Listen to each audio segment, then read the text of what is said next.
right, it's actually only 30 seconds passed by, but anyway. And so the battle started, with me and my lady. We were there, trying to figure out what the hell to do. And, she was, trying to figure out how the hell to keep the place clean.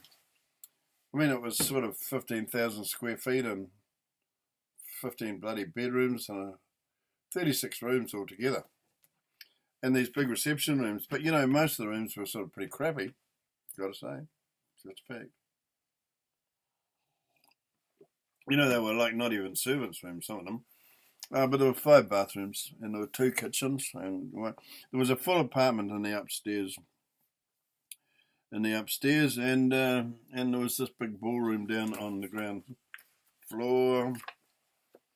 And there's a picture of that. How do I do this so you can actually see it? And as you can see, this is desperate means. But this is the Bavarian room, we called it, made by Bavarian woodcarvers. An astonishing room, one of the most beautiful rooms in the country. And I've got 100 pictures of it, at least, because I don't have them all right here. But this is an example of the condition of it then.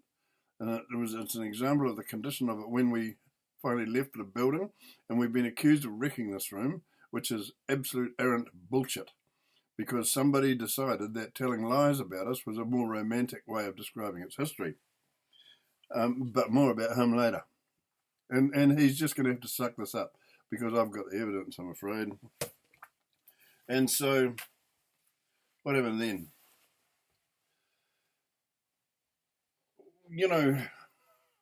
I found myself trying to borrow more money almost straight away just to pay the bloody mortgages. And so it was a struggle from day one. And it just, and there was something else going on in the background. Now, I'm going to tell you what that something was. I'm not sure that this is the right place to do it. No, it's probably not. There was a dark secret in the back of ORUWHARO, the ORUWHARO story. And the ORUWHARO story, as it was told to us, was this.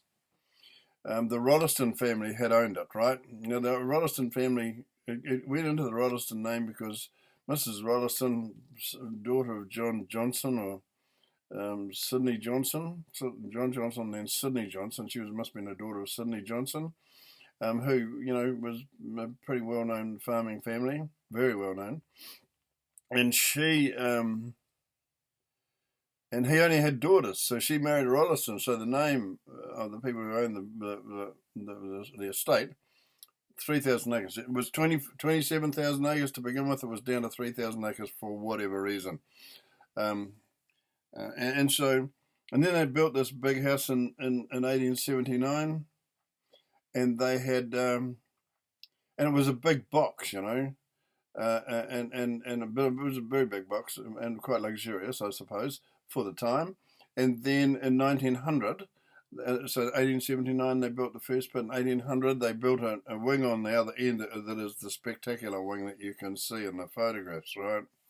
And so there it is again. So as you can sort of, I'm sorry about the light shining through it, but the thing on the end is with the double bay windows on the end is the addition. The rest of it was built first, right? So there'd been odd things happen. There'd been a fire in the roof. You can still see the results of that. Jesus, how they put it out was beyond me. But they did, and so been through a few earthquakes and survived. And they built this. One of the things about this. So I'm going to spend 15 minutes just talking about the house, I suppose. When they built this extension, they built this bloody ballroom, which is famous, and that's the one I just showed you. There it is again. And so that ceiling, sitting over those rosettes in the middle of the room, from which those sort of chandelier are hanging, are 2 fireplaces. So that's all supported on another fireplace that's over on this wall. I don't know whether this wall here. I'll show you that later. And so there must be steel beams running right across to another big support on the other side, and because sitting above that are two fireplaces back to back, full fireplaces, and one of them includes a wood stove. Could cook on it. So we're learning about this place. As you can imagine, I'm running around like a blue-ass fly. The other thing I've got to do is cut the biggest lawns in the world. I mean, the lawns were as big as the Basin Reserve, just were. They were as big as the Basin Reserve, and I'm cutting them with a lawnmower that was that wide. And I had to walk behind it. And so a lot of time was taken up mowing lawns and thinking about what the fuck was going to happen next. And at the same time, the trustees of the estate were kind of giving us a hard time about what we were and what we weren't going to do with it. You know, the place had not been maintained, literally not been maintained since the bloody 1920s. So then I kind of asked myself, in recent times, why wasn't it looked after through all that time? I mean, this is a grand house with a great big bloody sheep station supporting it, and financially supporting it, but they hadn't spent any money on the house. They hadn't painted it for yonks. I mean, the paint that was on it, somebody had, they had actually painted it at one point, but I mean, I repainted the bloody building 2 times, right? And it was very, very difficult. I had to bludge the, luckily for me, the lovely people at Resine Paints donated the bloody paint. And I did it all off of P&T, Post and Telegraph, old wobbly, extension ladder. I did an extension ladder that got right up into the eaves of that bloody building, did the whole up there, and just leaning against the building. The health and safety would have a hemorrhage today to watch me doing that, but I did it. But they had painted it, and probably, 30 years earlier, but they'd done it with like one coat of flat white, plain white.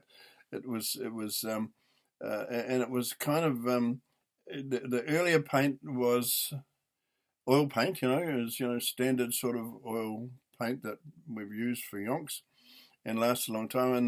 But this new coat of paint was Gensical, which was an early brand for acrylic paint. And when I took to it to clean it off, when I took to it with the water blaster, it blew it all off the walls. And it was coming off, and I've often said it came off like skin off a bloody sunburned Englishman. It just did. And the white from that paint was all over the place for probably years, because, how can you go and pick up all those little paint slivers? Bit by bit they disappeared into the gravel. And so, but anyway, so that was what it was like on the outside. The interior rooms, the house itself had been looked after, but the outbuildings had not. And in fact, some asshole had gone up to the stables at some point, and I found out when it was Eric Sanders who did it. He was the manager of the station for a while. He decided he wanted to put hay in it. So what he did was send some people up with a fucking chainsaw and cut the back door out of it. Cut around the back door by about 3 feet, so that he had this huge door that he could drive a Nuffield tractor in. This is a stables that had a door on each end for horses. Not carriages, just horses. And the reason for that was because down a little bit further was a coach house where they put the coaches and things like that, right? And so that was in reasonable condition because, it just was. And they'd put concrete down on the floor of the stable so that they could hose it down, which is what people do, They used to put the floor in brick so they could, wash it down, because horses shit. They don't ask permission. They just have a crap wherever they feel. So you've got to be able to clean the friggin' floor. But that was just flat concrete, and it had sunk into the ground. It was badly compromised, but it was still there. And so he sawed the back end out of this bloody building so he could drive a Nuffield tractor in it with what do you call that stuff? Hay. And he could put hay up in the mezzanine in the stables. And in the process, he knocked one of the support, it wasn't him, it was his staff, and knocked one of the supports out from under one of the mezzanines, and so the building had a bloody big sag in it. So one of the first things I did when I saw the sag, I was worried about the building actually collapsing. And I hadn't seen it before we had bought it, because Colin Baxter wouldn't let us. He wouldn't let us go upstairs. He was that much of an asshole. And we were that besotted with this place that we let him get away with it. So I jacked it. I got a couple of truck jacks, and I jacked this bloody support up, and I put a support underneath it, which was still there when I left. I mean, it was sort of a solid support, wasn't going to go anywhere. And so they kept the building, relatively, but it had not been painted. So the roof was rusty. And it still was when we left because I painted the house. That was the most important bit. And so, and so, they kept on nagging at us about maintenance that they hadn't done for like 50 years. And so I asked myself recently why that would be, and I'm going to try and explain. If you think about the history of the 20th century, so they built this bloody big house in 1879, right? And they, and then they added to it with this beautiful. I mean, they'd obviously been doing very well. So because the piece that they added in 1900 was beautiful work, astonishing work, some of the most beautiful woodwork in New Zealand. And they changed the sort of configuration of the main house at the same time, and they joined the hallway with one room to turn it into a big L-shaped room. Put an L-shaped staircase, that beautiful grand staircase, which I'll show you pictures of. I organised myself to do that in a later episode. But anyway, so they so where are we up to? So the thing was that the 20th century. I was talking about the 20th century. This is important. The thing about the 20th century was everything was fine in 1900, more or less, but there was trouble brewing in Europe, and so by the time we get to sort of 1914, we get the beginning of the 1418 war and the bullshit that came up to that, and the business of trying to supply England, Mother England, with produce to feed her people, which was coming off New Zealand farms and going on clunky old bloody steamships to go to Britain, and so people were struggling, they were struggling for labour and all that sort of stuff, and a whole lot of men, New Zealand sort of sent about 200,000 men and lost bloody, 140,000 of them or something, never came back, or came back fucked. And so, it was a difficult time in history, and we now don't realise that. I mean, we all get upset if a few people die in a car crash, but I mean, Christ, what happened to them? And so, this flow of information was slow and all that kind of stuff. No airliners, different world. So, 1418, they come back from the war, and they go into the 20s, and everybody's trying to get back on their feet again. And then in 1929, there's the stock market crash, which is a global, and they went into the bloody depression. And so, we had what amounted to a depression in New Zealand before that, was really in the 20s. And it went on right through the bloody 30s, the depression, through the 30s. And then what did they do at the end of the 30s? 1937, they had a bloody global war again. And what New Zealand do? They go, because back then New Zealand just considered itself to be, a department of Great Britain. Just did. Like it or not. That's New Zealand society was built on it's built on its relationship with England. It was. People these days think it was built on their relationship with Maori. It wasn't. Our society actually came out of England. And so, I keep saying that, just pisses people off. I don't fucking care. But anyway, so what happened then was that, of course, so World War II, and the damage associated with that. So that took us to 1945, and so Christopher Rolliston. And I'm going to tell the truth, what I believe to be the truth, but I'm going to, now about this. So Christopher Rolliston, Sydney Christopher Rolliston. He was the person down to inherit. He was the son of Agnes Rolliston, right? Agnes and her husband, and he was the sole heir to the homestead. In 1938, they sent him to military school in Britain.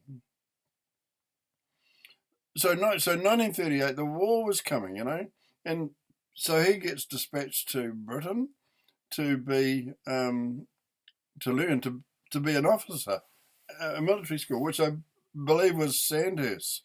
Now, this is a wholesome young guy, healthy and strong and whatever. And he's and right at just 38, 37. I mean, the bloody war literally started in 1939. Was I mean, Hitler was already invading places in 1937, 38. And so, people aren't stupid. They knew a war was coming. So off he goes over there to learn to be a bloody officer at 14. So, work the years out. By 1944, he was 20. And he was a tank commander and in the Grenadier fucking Guards. I'll say that quietly. He was in the Grenadier Guards. This guy went to military school and got to be in the Grenadier Guards as a tank commander.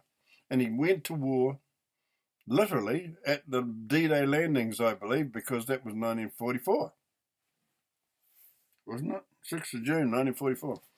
And so he fought his way all the way across Europe to victory against the Nazis in 1945. So this is a man with some substance, And so think about what that actually means to a guy that age. These guys were very young. You look at what your 22-year-olds are doing now. Most of them spend most of their time wanking. But anyway, I shouldn't say that, I suppose. But anyway, so what happened? So he comes back and he's been trained to be a military commander. And so some of that sort of the business of exercising authority was something that he would know about, but at the same time now got to learn about farming. So he goes to work on the farm as the bloody dog's buddy while he learns, and very soon after he does that, he takes over as the manager. So he's the manager of ORUAWHARO, 3,000-acre sheep farm with probably 5 or 6 employees. And he's got this big homestead to look after, and his mum's still alive. She's in charge. What he does is but the other thing that he did in the middle of all this, in 1952, he goes over to Kenya and he marries this woman in Kenya. Now she was obviously European, and he must have met her in Britain, I think. I don't know how that worked out. But anyway, he had gone there with the intention of marrying her because he wasn't going to be away long, because he married her on, I think, the 9th of January or something in 1952. Gets her pregnant pretty quick because she had a child literally 9 months later, or somewhere around about that. And we go into 1953, which is, 1953 for the ORUAWHARO station and ORUAWHARO homestead was the most significant date in its history. And the reason is because Christopher Rollison died. Now, the story was that he died in a tractor accident. That's, we were told. So, very soon after we got there, we were told this story about how Christopher died in a tractor accident. And at that point, I just thought he was a farm boy. I mean, I didn't know that he had been through the war. We didn't know that. I didn't know that until, the Christmas of early 2022, when I started researching him. Nobody told me, because we were treated like bloody pariahs when we got there, and it's 18 minutes now. So the situation we've got now, and I'll stop, and I'm going to do another one straight away, is that Christopher Rollison is now the manager of the farm, and he's died in a tractor accident. And so that's a good place to end an episode at 18 minutes and 52 seconds, and I'm going to start another one straight away. Just a minute.